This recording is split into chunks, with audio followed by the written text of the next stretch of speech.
گەلک جوان نەخۆشن کۆڤید-19 و ji ڤایرۆسا کۆرۆنا ڕزگار دەبن یان پاقش دەبن هەندێک نیشانن دیین نەخۆشیال وانە دیار دەبن وەکە هیلاکیە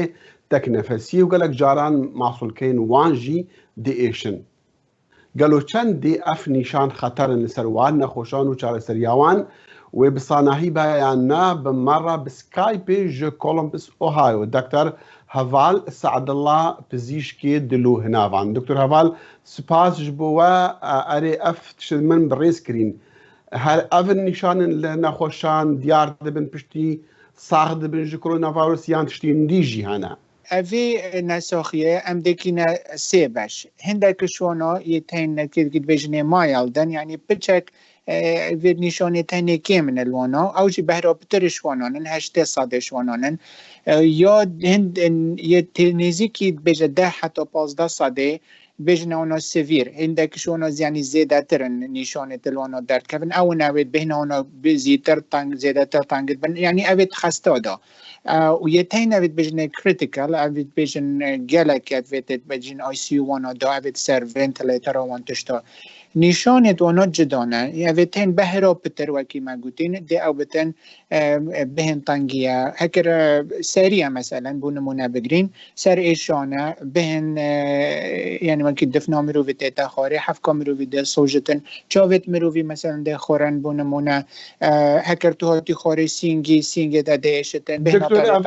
لەدەمێ نەخۆشییان پشتیش نەخۆشیە ڕزگار دەبن. بەێ مانێ ئەڤەت بێژن ئینکیوبیشن پێریدانە 14 ڕۆژن بەهرا پتر نێزیکی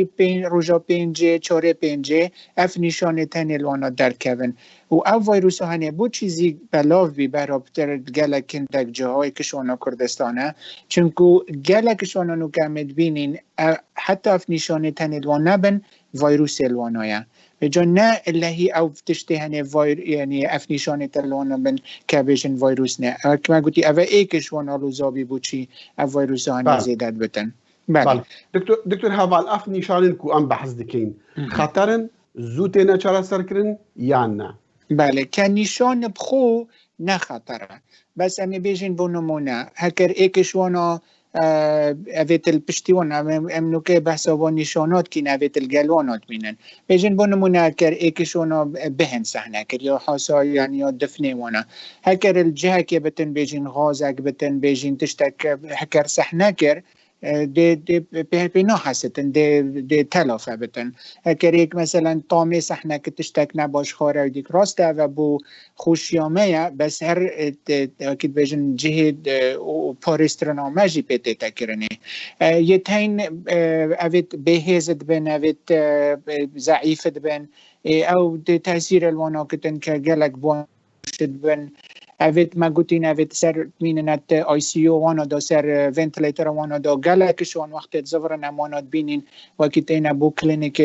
که وقت بجنه فالو اپ وان تشتامید بینین وقت میموریا وانا هزراوانا نگلک صافیه تشتاش بیرد کن. بله دکتور تینا چاره سر کرن چاره سر یاوام صناحیه یا نه؟ ویروس ها چنکونیه ام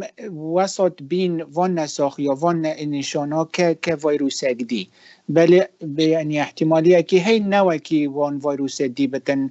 که بونمون همه بیشن بو یا دفنه یعنی یا حاسا یا که خود درمان نینه بس چد کنم استیروید دینه وانا پردنزونه وان تشتادین وان هنده کامت بینین زیترت زفرن هنده کامت بینین ناولات مینه تلوانا که تأثیری ناکن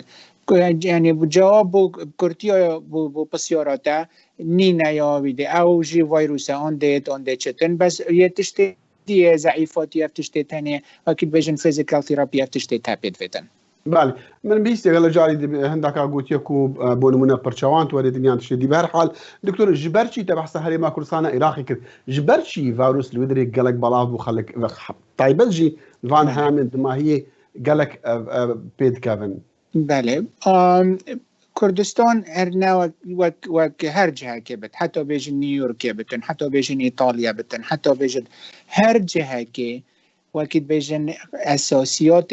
یعنی پرنسپل ویروس به نه تکرنه دیفتش تبلا بتن او چنه خب پاراستن ما بستاتا خب پاراستن بله اوه ایک چون بس يعني هكر فيتو بكي دو باشا كي هي سر بو يعني بيجن بوكي بو ستزني بخو يعني بو مواطني بو خلقي ويري زيوانا سر بيتاكرني يا دي سر تحكمتي تتاكرني يعني افهردو كتاني فيت بيقوا دست شول بكنگلي كدو یا مروه خلق کردستان چیه او خوب بپارزن او تشتید همی پید زانن تیه تین تلویزیون دا جناب تا گلک جو بحث کر یعنی گلک تشتید خوب پارزین که ما منم اسکن یا حکمت چیه لازم اف ویروسانه تستینگ اف تستانه وید به ایتا یعنی اف ویروسانه وید به ایتا تست کرنه ده هر چی کسک به تست بی وانا کورنتیکی وقتی کورنتی کری و یه دواناجی اوید کانتاکت تریسینگ وقتی بیشین کجا دور ماندوری وانا دیو بچن. بله. دکتۆر هەڤاڵ متخواست بکورتیت شماره بیژیکانی دنگو باسین واکسینی چنه یه نو. بله تشته باشه هاتی کرنه پنگاوید گلک باشه هاتین کرنه واکسینه نزدیکی 3 واکسینت نو که یه هاتین جهان همیه داد بیتا کرنه امریکا بریتانیا روسیه و تنی هاتین کرنه بعد وقتی بیشن بعد داخل یا استرازنیکا کیسه که هاتی ریپورت کرنه او پچه که یعنی سست کرد بس بانه واکسینت هاتین کرنه نب اشتی هاتی کرنه 3-4 شیوایی هاتین کرنه و پنگاوید گلک باشه داد کرنه هم یعنی توقعات که انشالله زیترین وقت دیار بتن. بله باشا دكتور يعني بلكي الامريكا خلق قال خما خو نخو للهاري ما كي وكبو نمونه عراقي سوريا وان ولاتا يعني حتى كان فاكسين دي قشتوان اگرتو پیش بینی عندك كي كوزو آماده بتن ليه كان دي قهتوان چنكو اف ويروس هاني وكي بانزاني هر پیشیل سینه درکت بس امریکا نشیا خو پارزتن جهانی همه نشیا خو پارزتن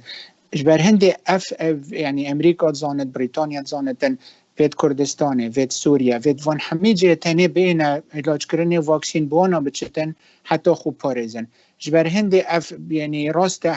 پیشی بو وان جهان نچتن بس اف بخوش زانن لازم حولک زیده بکن حتی گهن نوانو جبر هند ده انشالله ده گهت وانا جید. بله دکتر هەڤاڵ سەعدوڵا پزیشکی تایبەتمەند دلو هێناوان ji کۆلۆمبس ئۆهایۆ بمەڕەبوو گەلکی سپاس. گەلک مەمنون ما پێ خۆش بێ.